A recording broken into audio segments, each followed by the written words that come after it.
Imagine a star, not unlike our own sun, reaching the end of its long life.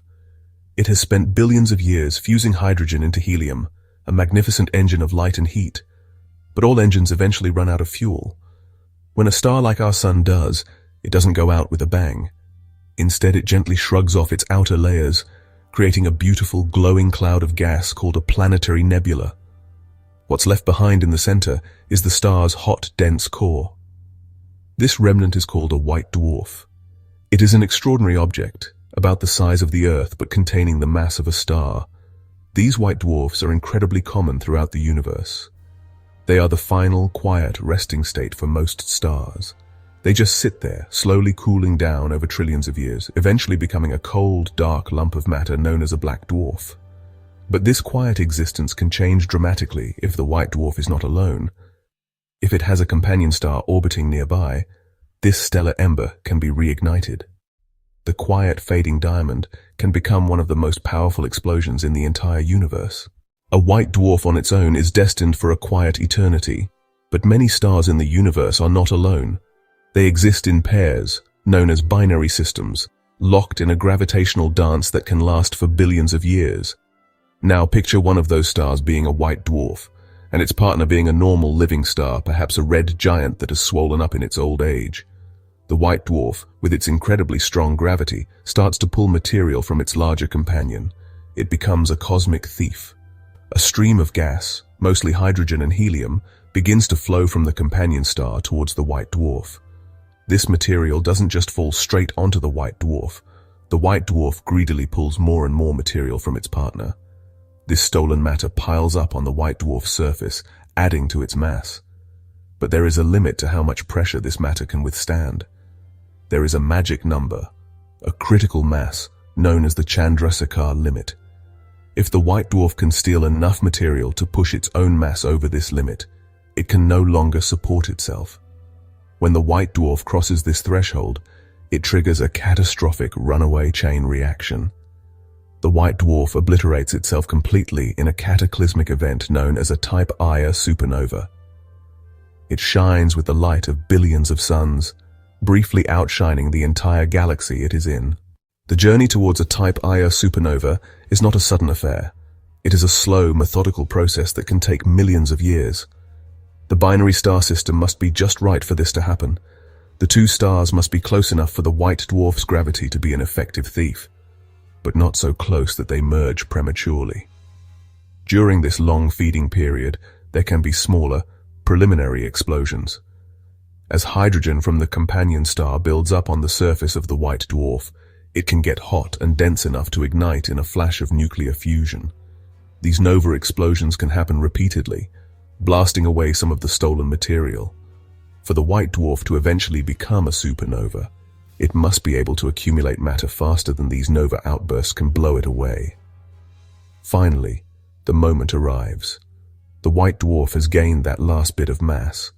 The pressure in its core becomes unbearable. In less than a second, a wave of thermonuclear fusion rips through the star. The temperature skyrockets to billions of degrees. The star explodes outwards at speeds of thousands of kilometers per second. When we talk about something being nearby on Earth, we might mean the next street or the next town. But in space, distances are almost beyond human comprehension. Our nearest star, Proxima Centauri, is over 4 light-years away. A light-year is the distance light travels in a year, which is about 9.5 trillion kilometers. For a supernova to pose a direct and serious threat to life on Earth, scientists believe it would need to happen within a certain kill zone.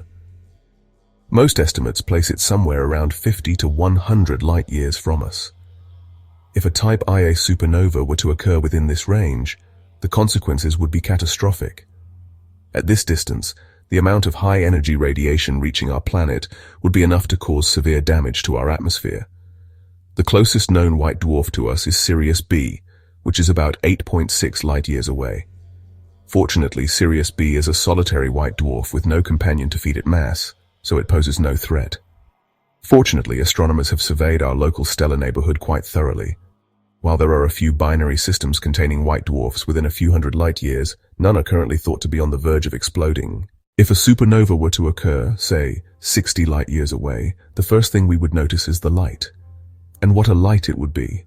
The explosion would be so brilliant that it would be visible in broad daylight. A new, dazzling point of light would appear in our sky, far brighter than any star or planet. Imagine for a moment, looking up during the day and seeing two suns in the sky. At night, the world would be bathed in an eerie blue-white glow from the supernova. It would completely transform our view of the cosmos. The familiar patterns of the constellations would be disrupted by this astonishingly bright newcomer. It would be bright enough to cast shadows on the ground at night. It would be a source of wonder and fear for everyone on the planet. This incredible brightness comes from the sheer energy released in the explosion. For a short period, the supernova radiates as much energy as an entire galaxy filled with 100 billion stars. While the visible light itself would be mostly harmless, it would be the first messenger of the more dangerous things to come. This warning would arrive instantly, as light travels at the ultimate cosmic speed limit. After the initial burst of light, the real danger from a nearby supernova would begin its journey towards us. This danger is invisible and silent. It is a flood of high-energy radiation, primarily gamma rays and X-rays. These are not like the visible light we see. They are far more energetic and can be incredibly damaging to living tissue. Think of them as microscopic bullets, traveling at the speed of light, capable of tearing through molecules. This initial burst of gamma rays would be the first wave of the assault on our planet. If the supernova is close enough within that 50 to 100 light-year kill zone, this gamma ray burst could be devastating. As it washes over the Earth, it would be powerful enough to significantly damage our planet's protective ozone layer. The gamma rays from the supernova would act like a chemical catalyst, breaking apart the ozone molecules and thinning this vital shield. Without its protection, the Earth's surface would be bombarded by dangerous levels of UV radiation from our own sun. This increased UV radiation would have dire consequences for life. Plankton in the oceans, which form the base of the entire marine food web, are particularly vulnerable to UV radiation. A significant die-off of plankton would cause the collapse of ocean ecosystems. Following the initial gamma-ray burst, a slower-moving wave of cosmic rays would arrive. These are not rays of light, but actual particles, protons and atomic nuclei, blasted out from the supernova and accelerated to nearly the speed of light. These cosmic rays would further damage the ozone layer and increase the background radiation levels on the surface for centuries, or even millennia. It would be a long, slow poisoning of our world. The attack on our atmosphere would be a two-pronged assault. First, the gamma rays would arrive, and their primary effect would be on the chemistry of the upper atmosphere. The intense energy would split molecules of nitrogen and oxygen. These reactive atoms would then recombine to form various nitrogen oxides. In the upper atmosphere, they are incredibly destructive. They act as catalysts that efficiently destroy ozone molecules. This chemical reaction would create a thick, brown smog of nitrogen dioxide in the upper atmosphere. This smog would be visible from the ground, potentially dimming the light from the sun and changing the color of our sky. It would be a constant, visible sign of the atmospheric damage occurring high above us. Scientists estimate that a supernova at 50 light-years could deplete the ozone layer by more than half. The second wave of the assault would come from the physical blast wave of the supernova itself. This is the expanding shell of gas and debris from the exploded star, taking tens of thousands of years to cross 50 light-years. When this wall of material finally reached our solar system, it would be like hitting a cosmic tsunami.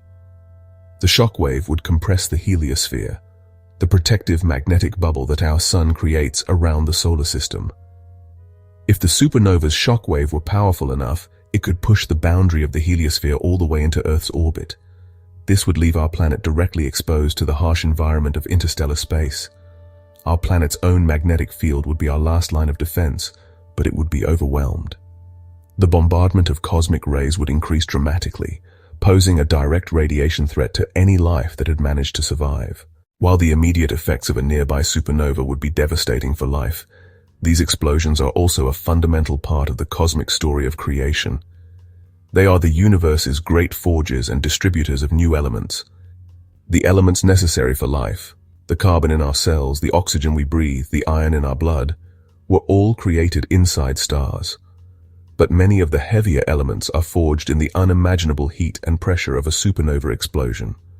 When a white dwarf explodes, it blasts all of its newly synthesized elements out into space. The expanding cloud of debris, known as a supernova remnant, is a rich cocktail of heavy elements. The supernova remnant itself would be an object of incredible beauty in our sky. Objects like the Crab Nebula or the Veil Nebula are the beautiful, ghostly shrouds of stars that died long ago. This material travels through the galaxy, mixing with existing clouds of gas and dust. Over millions of years, gravity pulls this enriched material together to form new stars and new planetary systems. The iron that makes our planet's core strong and the calcium in our bones were likely forged in an ancient supernova that occurred billions of years ago. We are, quite literally, made of stardust from these explosions. A nearby remnant would be a massive, intricate web of glowing filaments stretching across our night sky, a permanent and spectacular scar on the heavens. It would be a constant reminder of both the destructive and creative power of the cosmos. So in a strange way, a supernova is a form of cosmic renewal. While it would mean the end of our chapter on Earth, it would be the beginning of a new one elsewhere in the galaxy. After considering such a terrifying scenario, the most important question is, how likely is this to happen?